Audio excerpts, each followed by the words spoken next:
Hello, everyone, and welcome to Predictive AI's channel. Just want to let everyone know what we're going to be doing here. So we'll be releasing company news updates, industry updates, and introducing members of the team. So who better to join us than CEO and director Mike Lende? How are you doing, Mike? I'm doing very well. Thanks for having me, Mike.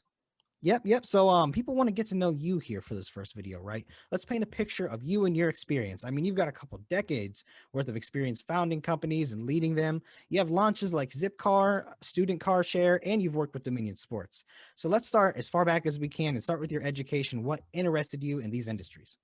Sure. So, like many people, I don't do much relating to what my education was all about. I went to York University, alumni there, psychology major.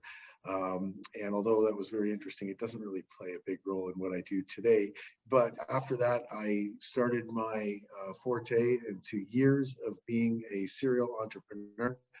I started off in my early 20s owning an athletics school in Michigan, Chicago, Florida, and other states that I was in, and sold that, moved back to Toronto, and opened up the Capitol Event Theater with Corey Mandel and Michael Landsberg and a few other people.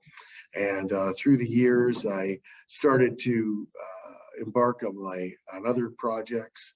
I owned the Key to Ballot Concert Hall, which is a Canadian institution, for a few years, and then wound up being the first vice president of Zipcar Canada, which was a subsidiary of the American firm, and we did very well. It was a 6-year run.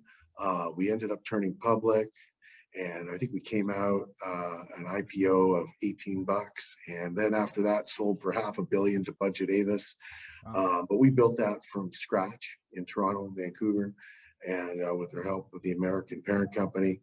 I've consulted for many CEOs and CMOs across Canada and the United States.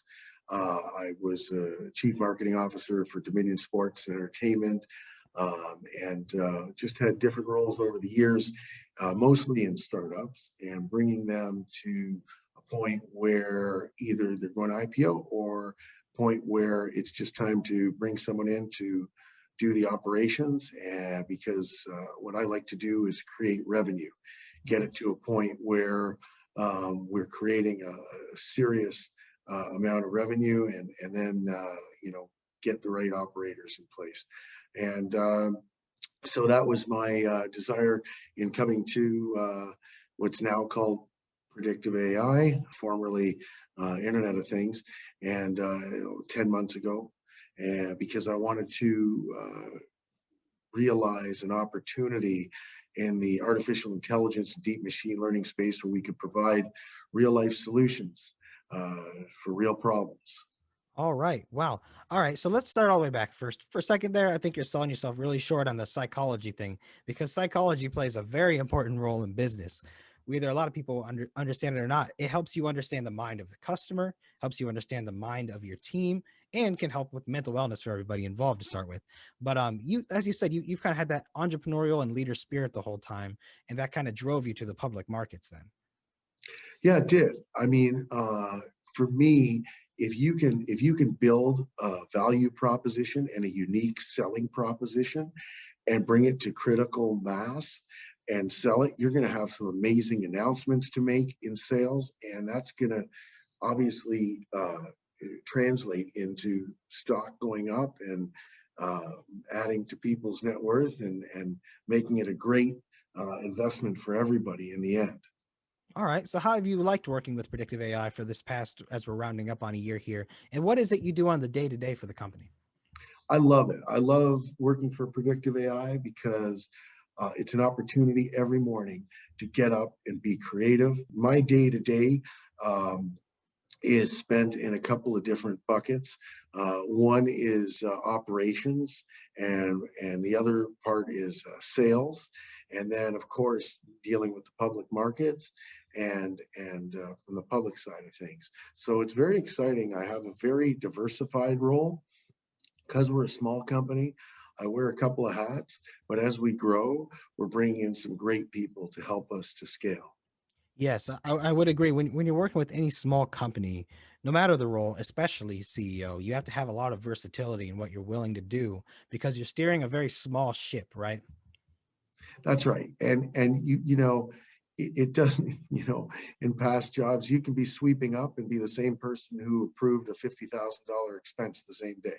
So, you're really responsible for the overall wellness of the company and making the right decisions for the company. And you learn how to run lean, but run smart and strategically. That's why we bring in these sales channel partners. And that's why we bring in different experts to consult.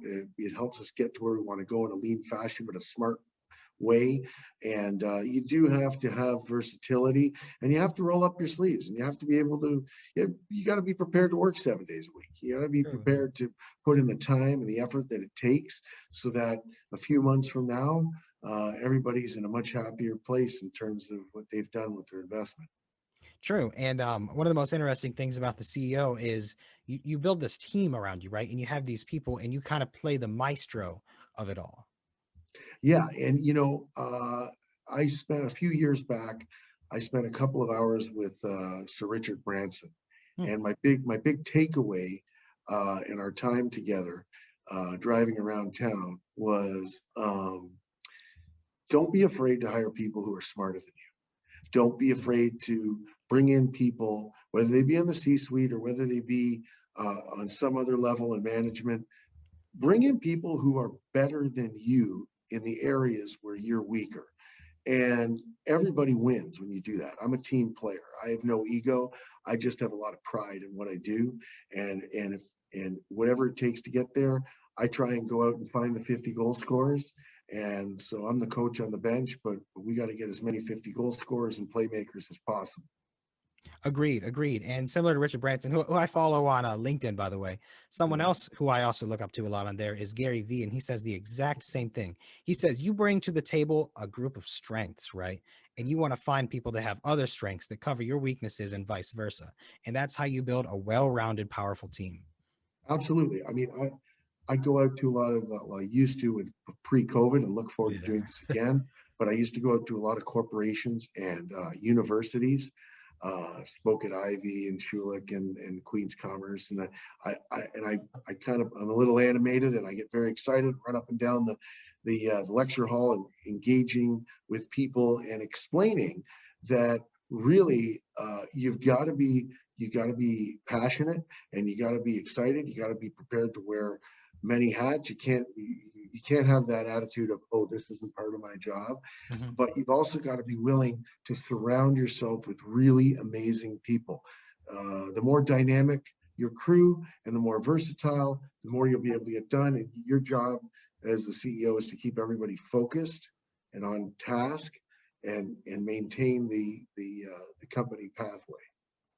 All right, Mike. Well, wonderful. And another point, first off, thank you everybody for watching. But if you have any questions, please send us your questions. Well, we'll answer them in the video, get into as much detail as we can. Mike, is there anything else you want to mention before we sign off today? Yeah, I'm looking forward to doing more interviews with you and to introducing people to predictive AI.